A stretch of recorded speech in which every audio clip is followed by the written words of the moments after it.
Romain Desarbres. Il est 12h37. Si vous êtes propriétaire de votre logement, écoutez bien, ou si vos parents sont propriétaires de leur logement, la taxe foncière va augmenter comme jamais depuis le début du siècle, depuis 20 ans.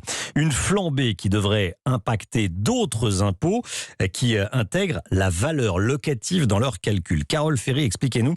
Le point de départ de tout ça, c'est l'inflation, hein. Et oui, puisque depuis 3 ans, c'est gravé dans la loi. Une partie du calcul de la taxe foncière doit prendre en compte l'inflation, ce qui veut dire une hausse minimum de 2,8% l'an prochain, peut-être même 3%. Incontournable selon le premier vice-président de l'Association des maires de France, André Léniel. L'inflation, chacun l'a subie. Et au premier rang, les collectivités territoriales. Nous avons à rénover les écoles, nous avons à accueillir dans les crèches la petite enfance, à faire face aux obligations sanitaires. Et il est naturel que nous puissions au moins travailler avec un euro qui soit constant, c'est-à-dire qui tienne compte de l'inflation. Au total, cela devrait représenter un coût supplémentaire de plus d'1 milliard d'euros. Christophe Demerson est le président de l'Union nationale des propriétaires.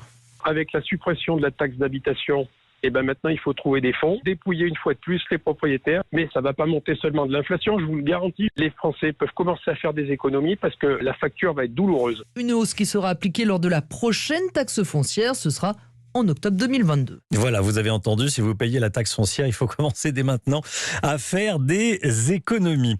C'est un chiffre également sur